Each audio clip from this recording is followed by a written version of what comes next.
नमस्ते सदा वत्सले मातृभूमे, नमस्ते सदा वत्सले मातृभूमे, त्वया हिन्दुभूमे सुखं वर्धितोऽहम्, त्वया हिन्दुभूमे सुखं वर्धितोऽहम्, महामङ्गले।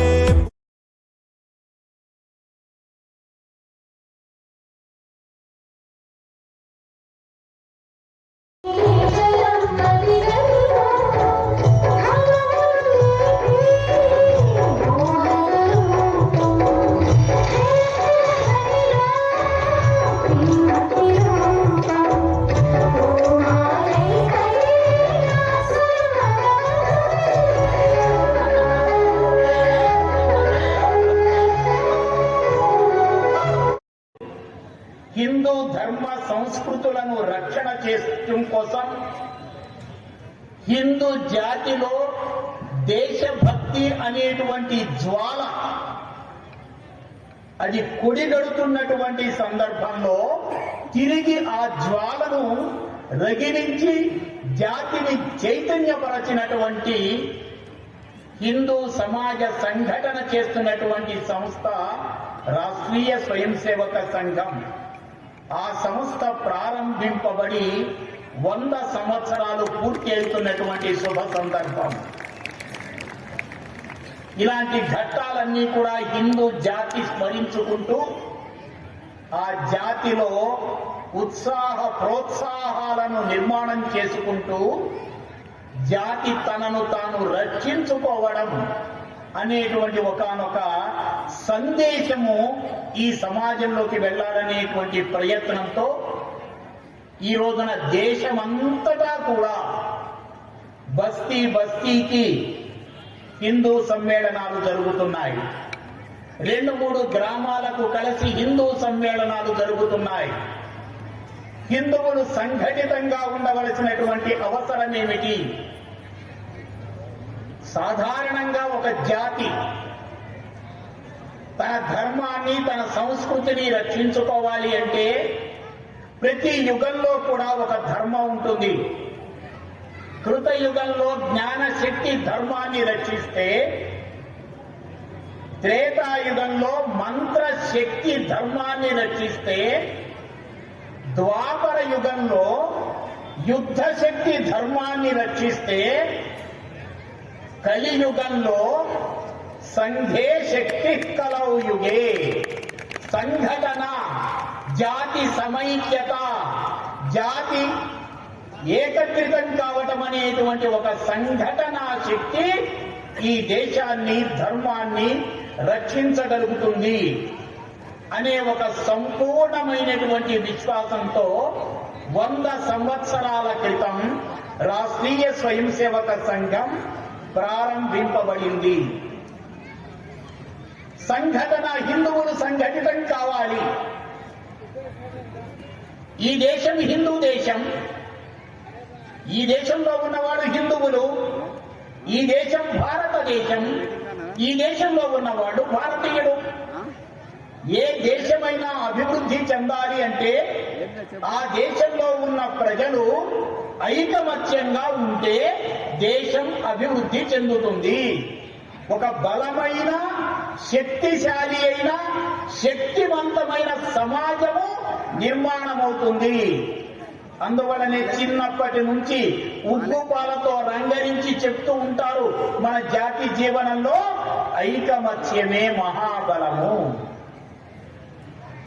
ఒక జాతికి బలం ఏమిటి అంటే ఐకమత్యము అనేటువంటిది.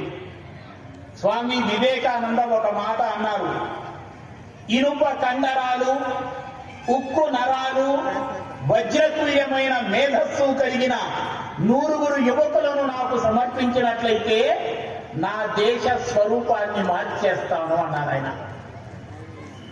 సంఘ స్థాపకులు డాక్టర్ హెడ్గేవార్ ఆలోచన చేశారు, ఈ దేశము లోపాలన్నింటినీ కూడా సవరించుకోవాలి, ఒక శ్రేష్టమైన ఉన్నతమైనటువంటి స్థితిలోకి ఈ దేశం వెళ్ళాలి అంటే ఉత్తములైనటువంటి యువకులు ఈ దేశంలో నిర్మాణం కావాలి. కాబట్టి భారత భారతదేశ సమస్యలను పరిష్కరించాలి అంటే వ్యక్తుల యొక్క నిర్మాణం జరగాలి. ఇది రాష్ట్రీయ స్వయం సేవక సంఘ స్థాపకులకు వచ్చినటువంటి ఆలోచన. కాబట్టి ఏం చేయాలి?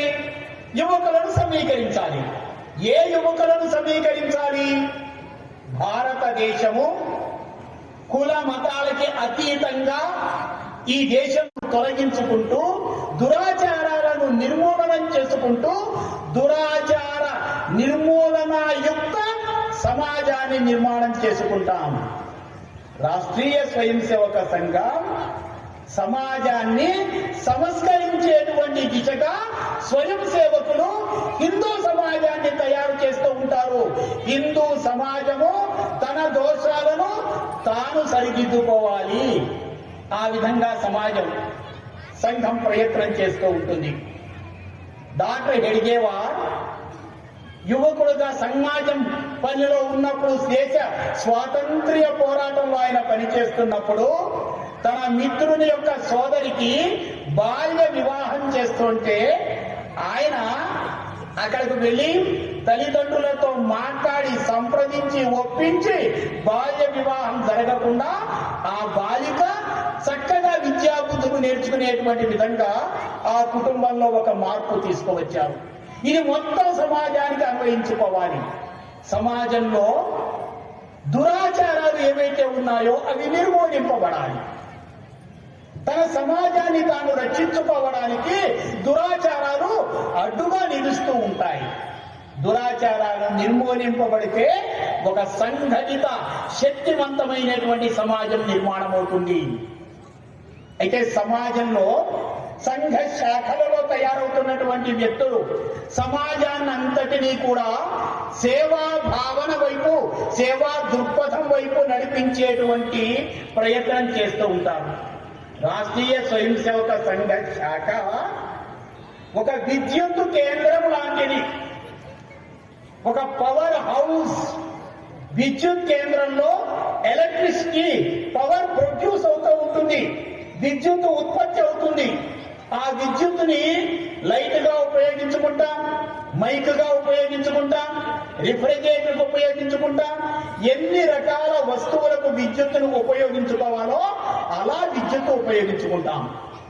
రాష్ట్రీయ స్వయం సేవక సంఘ శాఖ, ఆ శాఖలో తయారైనటువంటి వ్యక్తులు సమాజంలో ఉన్నటువంటి లోపాలన్నింటినీ కూడా చూసి లోపాలను సరిదిద్దేటువంటి సంస్కారవంతులుగా తయారు చేసే విధంగా సంఘ శాఖ ఒక సంస్కార స్థానంలాగా తయారవుతుంది.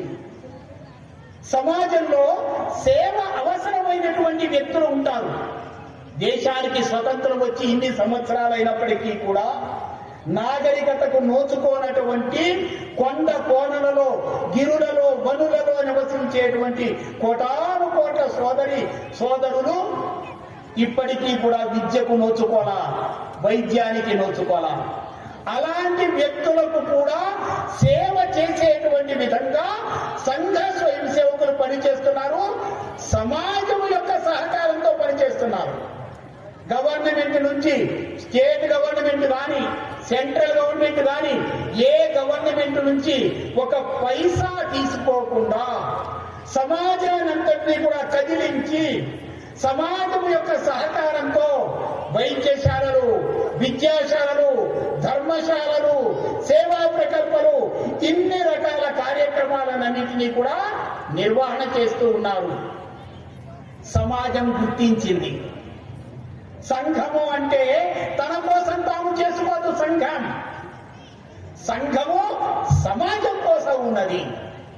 సంఘము ఒక బస్తీ యొక్క వికాసం కోసం ఉంటుంది, ఒక బస్తీ యొక్క అభివృద్ధి కోసం ఉంటుంది, కానీ తన కోసం తాను ఉండదు.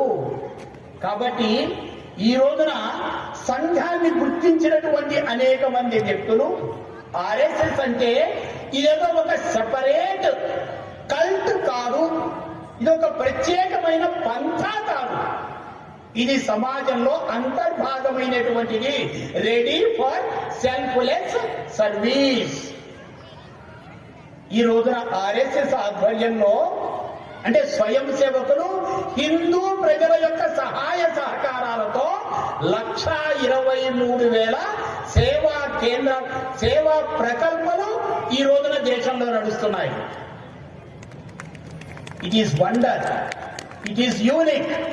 ప్రపంచంలో ఒక సంస్థ ప్రభుత్వ సహాయ సహకారాలు లేకుండా సమాజాన్ని భాగస్వామ్యం చేస్తూ ఇన్ని సేవా కార్యక్రమాలు నిర్వహించే సంస్థ ప్రపంచంలో ఇంతవరకు లేవు. నా భూతః ఇంతవరకు పుట్టలా. ముందు ముందు పుడితే చాలా సంతోషం. సమాజానికి సేవ